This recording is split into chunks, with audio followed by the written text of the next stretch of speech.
Mes chers élèves, dans notre cours de géométrie d'aujourd'hui, nous allons continuer avec les exercices sur la fonction scalaire de Leibniz.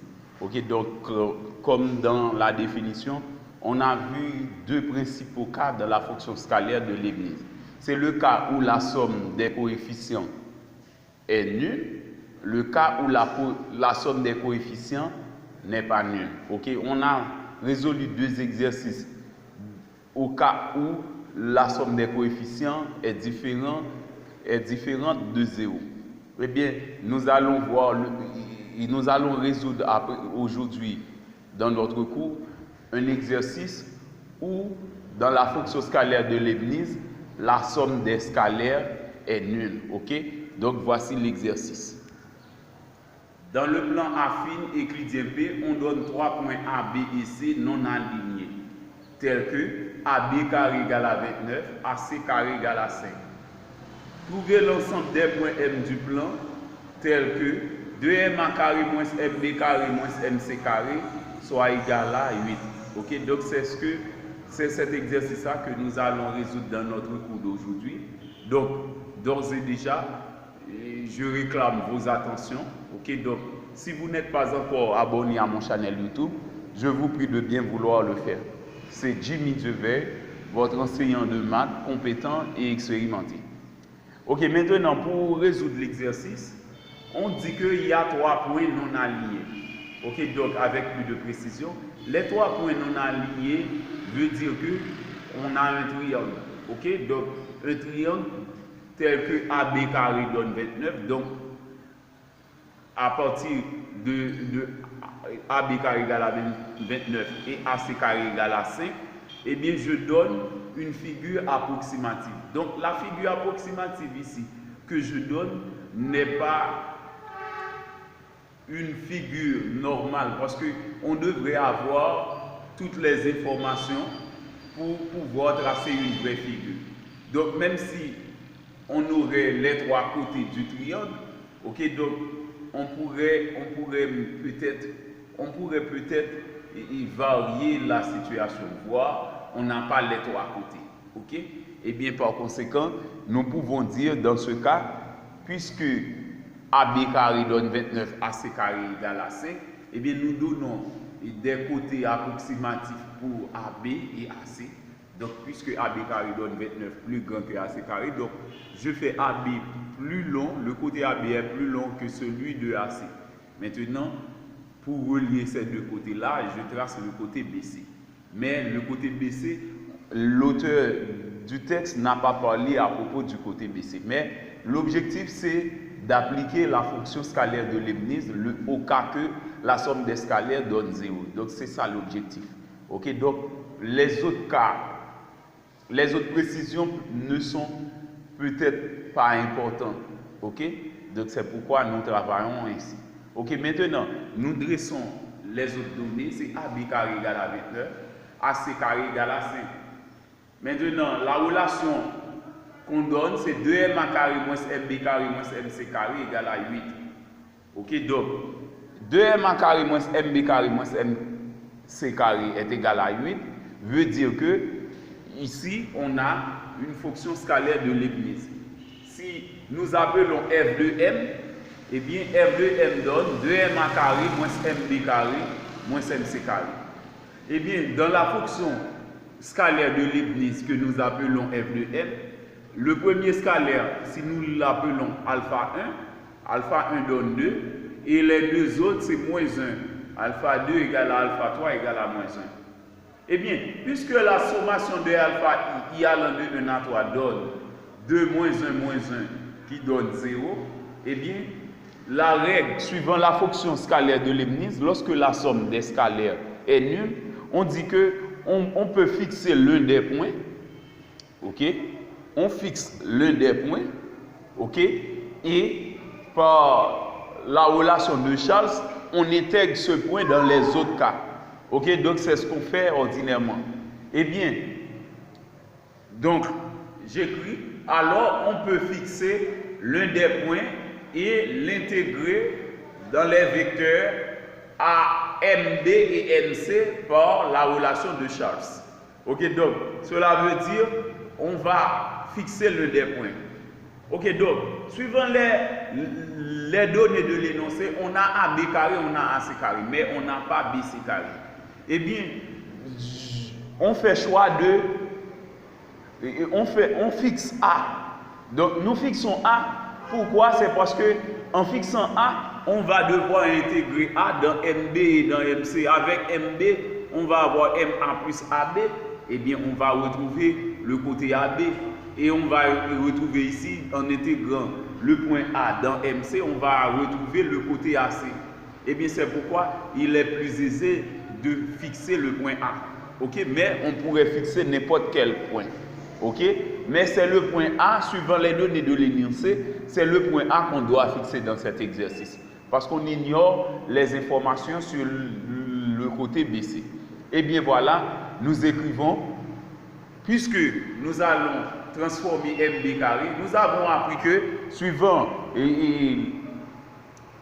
le carré scalaire, lorsqu'on a vu le carré scalaire dans l'espace vectoriel de l'Euclidien, lorsqu'on a vu l'espace vectoriel euclidien, ok, eh bien nous avons vu que le carré scalaire d'un vecteur, ok, c'est le carré de la norme euclidienne, ok.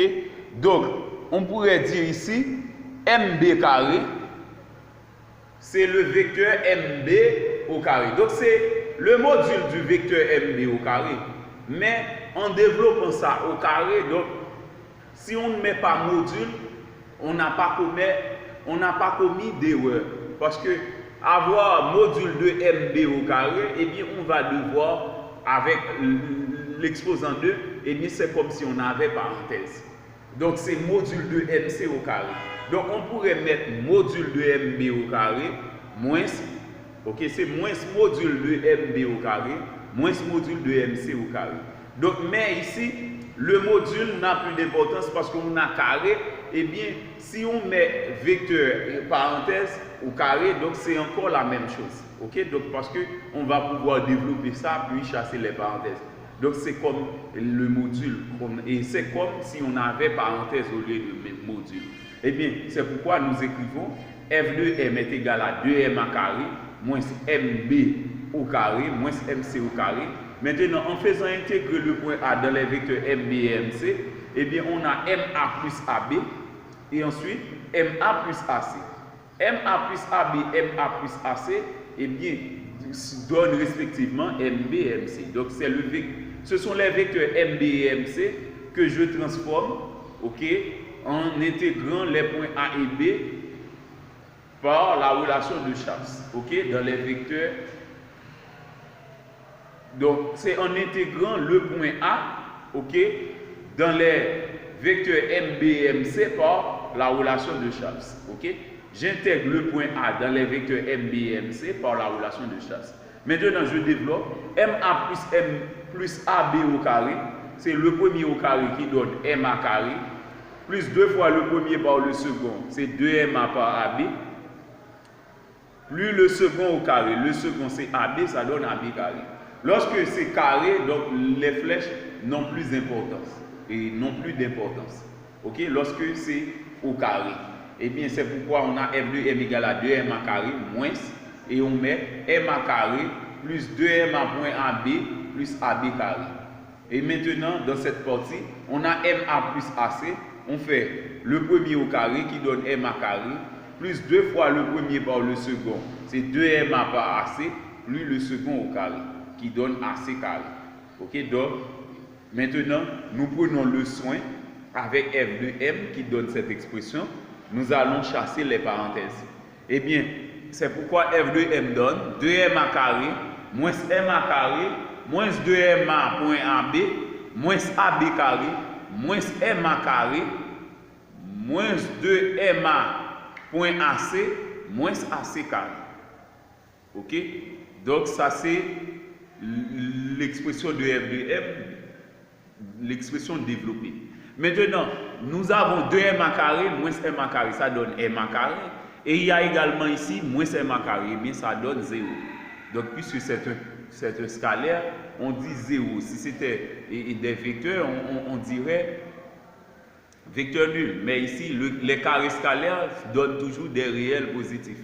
Et bien c'est pourquoi on a 2m carré moins m carré moins m carré, ça donne 0. Ok, je laisse 0 puisque 0 est neutre pour l'addition. Ok, et bien maintenant nous écrivons moins 2m point AB. Ok, c'est ce qui nous reste ici. Moins 2ma point AC. Nous regroupons ces deux termes en MA, c'est moins 2ma point AB, moins 2ma point AC. Maintenant, il y a moins AB carré, moins AC carré que nous regroupons également. Ok, donc dans ces deux premiers termes, je remarque qu'il y a moins 2ma qui se répète dans ces deux termes. Je mets moins 2ma en évidence. En mettant moins 2ma en évidence, il me reste AB. En mettant moins 2ma en évidence ici, il me reste AC. Ok, donc puisqu'on prend ça avec le signe moins, eh bien on a les résultats positivement. Eh bien on a f de m égale à moins 2ma, facteur de AB plus AC.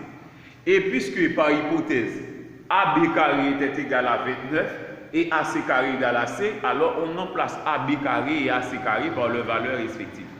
Maintenant, f de m donne moins 2ma facteur de AB plus AC, moins 29 moins 5. Or, moins 29 moins 5 donne moins 34. Et bien, f de m donne moins 2ma facteur de AB plus AC, moins 34. Maintenant, pour rendre plus simple la tâche, pour faciliter la tâche, donc, nous avons appris ce théorème, c'est le théorème de la médiane.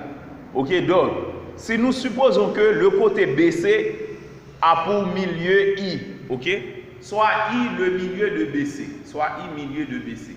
Et bien sûr, sur le segment BC, ok, donc dans cette partie exactement, nous plaçons le point I. Ok, donc ces deux parties-là sont donc les deux côtés BI et IB, et BI et IC, ok, ces deux côtés-là, BI ou bien ces deux distances ou ces deux segments, BI, le segment BI, donc à la même longueur que le segment ici. Et bien cela prouve que I est son milieu et est le milieu de BC. Ok? Donc puisque le segment BI, ok, c'est ce signe qui nous prouve cela. Le segment BI a la même longueur que le segment IC, et bien cela veut dire que I est le milieu de BC. Ok? Maintenant, suivant le théorème de la médiane, si nous faisons AI, ok, et bien ça donne AB plus AC sur 2, d'après le théorème de la médiane. Et bien nous écrivons AI égale à AB plus AC sur 2, et on fait le produit des extrémités égal à celui des moyens. 2AI donne AB plus AC. Et bien maintenant, nous revenons à la relation F de M, nous remplaçons AB plus AC par 2AI. Donc f de m donne moins 2ma par 2ai moins 34. Maintenant, si nous faisons moins 2 par 2, ça donne moins 4. f de m donne moins 4ma point ai moins 34.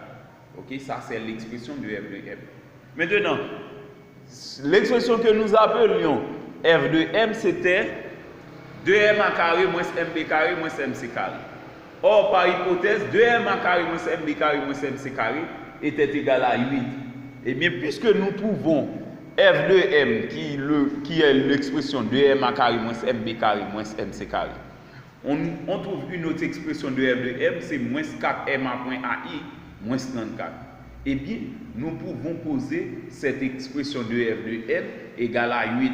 Ok, donc, par conséquent, nous écrivons, il en résulte que, ok, l'expression f de m qui était 2ma carré moins mb carré moins mc carré est égal à 8, puisque par hypothèse, 2ma carré moins mb carré moins mc carré était égal à 8. Maintenant, nous transposons moins 34 au secondement, ça donne 8 plus 34 qui donne 42. C'est pourquoi on a moins 4ma point ai égale à 42. Maintenant, nous laissons le signe moins et nous tirons moins ma point ai, et bien cela veut dire nous divisons 42 par 4. Donc, moins ma point ai donne 42K. Et oui, c'est 42K. 42K, donc on simplifie par 2. Et le vecteur moins ma, c'est l'équivalent de AM. On a appris ça dans les propriétés de l'espace affine, donc lorsque nous avions étudié, donc lorsque on a un vecteur, donc l'espace affine possède un espace vectoriel associé, et bien dans l'espace vectoriel associé à l'espace affine, eh bien nous avons vu que si nous avons le vecteur AB, ça donne moins vecteur BA. Lorsque l'extrémité et l'origine du vecteur permutent, ok, eh bien le vecteur change de signe normalement. Eh bien, puisque c'était négatif avec MA, eh bien pour rendre ça positif, je mets AM. Donc c'est AM.AI égale à 21,5 en simplifiant 42 quarts par 2. AM.AI égale à 21,5. À ne pas oublier, l'objectif de cette partie, c'était de trouver l'ensemble des points M du plan tel que 2MA carré moins MB carré moins MC carré soit égal à 8. Eh bien, j'avais prévu ce cas. Ok, donc dans les propriétés, lorsque nous avions commencé avec les notes sur la fonction scalaire de Leibniz, je vous avais appris, lorsque vous déterminez l'ensemble des points M, ok, dans un espace affine euclidien, ok, lorsque vous déterminer l'ensemble des points M, tels que MA qui se multiplie par un autre vecteur, mais un vecteur qui ne varie pas. Donc, c'est MA qui varie parce que M, c'est le point variable. Ok? C'est M qu'on détermine. Mais lorsqu'on fait le vecteur qui varie, lorsqu'on fait la multiplication scalaire du vecteur qui varie par un vecteur constant, ok, eh bien, si ça donne un réel, eh bien, on pourrait avoir une droite affine si on est dans le plan. Si on est dans un espace à 3 dimensions, eh bien, on va avoir un plan affine. Eh bien, puisque c'est dans le plan qu'on était, eh bien, nous disons que c'est une droite. Parce qu'on a le produit vectoriel, ok, donc le vecteur qui contient le point M, qui se multiplie par un vecteur constant, ok, parce que le vecteur AI ne va pas varier, ok. Donc le vecteur AM varie suivant les coordonnées du point M, mais le vecteur AI ne varie pas. Eh bien, AM.AI égale à un réel, ok. Donc dans la définition, j'avais écrit MA.AI ou encore, donc j'avais écrit ça égal à lambda, où lambda est un réel. Quand lambda donne 0, on dit c'est la perpendiculaire au segment AI. Mais si lambda ne donne pas 0, d'une façon générale, on peut dire que ça donne une droite affine. Donc, la perpendiculaire pourrait être une droite affine également lorsqu'on est dans le plan. Ok? Mais si c'est dans l'espace vectoriel à 3 dimensions, on dit qu'il s'agit d'un plan affine. Mais ici, on est dans le plan, donc ça c'est une droite. On n'a pas besoin de détailler les démarches pour prouver que c'est une droite. Ok, puisqu'on ignore les coordonnées du point A, celles de I et de M. Mais M, puisque c'est l'ensemble des points M qu'on détermine, on pourrait poser M de coordonnées x, y dans le plan. Ok, mais les autres points, on devrait avoir les autres points, les coordonnées des autres points, pour pouvoir donner une forme plus explicite de cette droite affine. Mais la façon dont on décrit ça dit que c'est une droite affine du plan. Ok? Donc c'était tout pour aujourd'hui. Si vous avez des questions, vous êtes prié de me les envoyer comme commentaire. C'était Jimmy Devey, votre enseignant de maths compétent et expérimenté. Merci et à la prochaine.